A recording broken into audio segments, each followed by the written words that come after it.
Minnesota native and chairman of the Democratic National Committee. Okay, you just announced and launched a major voter registration drive, and I want to get to that in just a moment, I promise, because it's so important for people to hear about.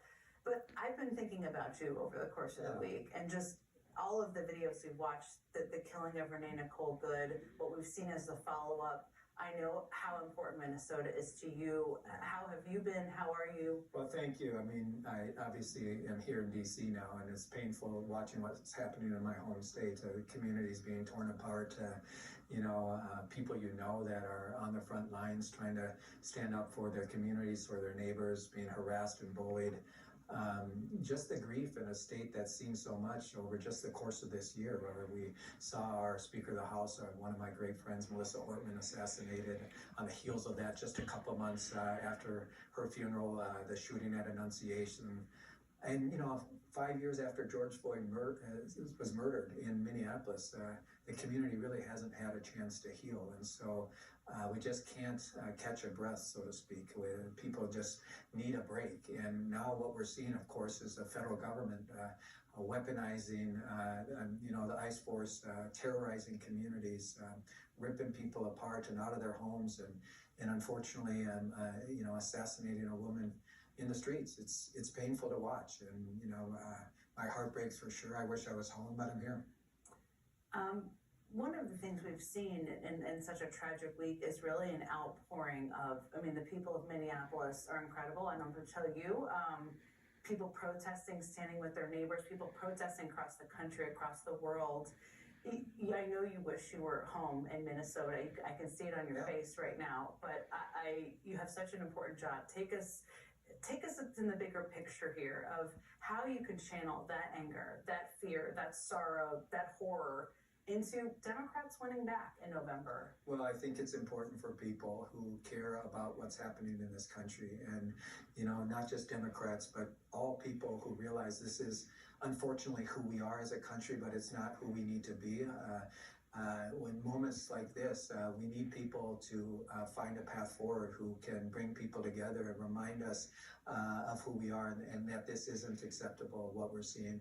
And that means to continue to stand up, and when your neighbors are being harassed, to continue to stand up for them. The thing I love about Minnesota, and I wish more people knew this, it's a very welcoming state. It's one of the reasons we have some of the largest refugee communities who've come from all over the world.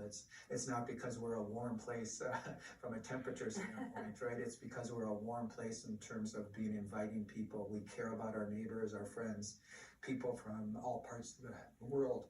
So it's painful. Yeah, I know it is. But, let me say, truly, it's what we need to learn from this is, in moments like this, you always have power. And the power is your voice. The power is standing up and always doing the right thing. It's sort of what MLK said, right? It's always the right time to do the right thing. And in this moment, the right thing to do is to keep standing up and fighting for justice, right? And when you see communities in this country being treated the way they are, you have to fight for them. No question about it. I know that's what has led you to be in the roles you've been in for so many years. And part of what people should know out there is they have a voice to protest peacefully, they have a voice also to vote when they can vote. And this voter registration drive, it's $2 million for organizer training in Nevada and Arizona. I know you're going to expand it beyond there. What does it look like? What is your goal? How much money are we going to spend here? Maybe you need money from people watching. I don't know. You tell us. Well, let me say before I get to that, I want to say that in addition to standing up and fighting back and fighting for justice, one thing that is really important and for folks not to forget is that the best way we can put a check on this maniac's power and make sure stuff like this doesn't happen in our communities is to actually defeat him at the ballot box, right?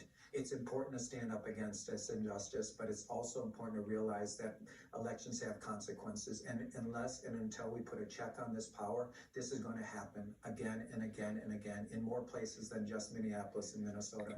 So my ask of everyone listening, of course, and everyone not listening is don't just protest, take action. And the best action you can take is get involved and help elect Democrats so we can put a check in power. Let me just end with this. Voter registration is so critical. I'm so proud of this program that we launched, the When We Count program, to actually make sure we're creating more Democrats. My job is to win elections, and to do that, we have to create more Democrats. We do that by persuading voters for sure, but we also do that by registering people who aren't registered, get them involved in their democracy, make sure they understand that they have power and a voice, and make sure they're mobilized to the polls. This is a historic investment by the DNC, the largest investment ever in actually reversing the trends that we've seen in recent years where we've lost ground to the Republicans on voter registration. I'm very excited about it. Ken Martin, thank you for all you do. Thanks for being here. Thank you. We'll be right back.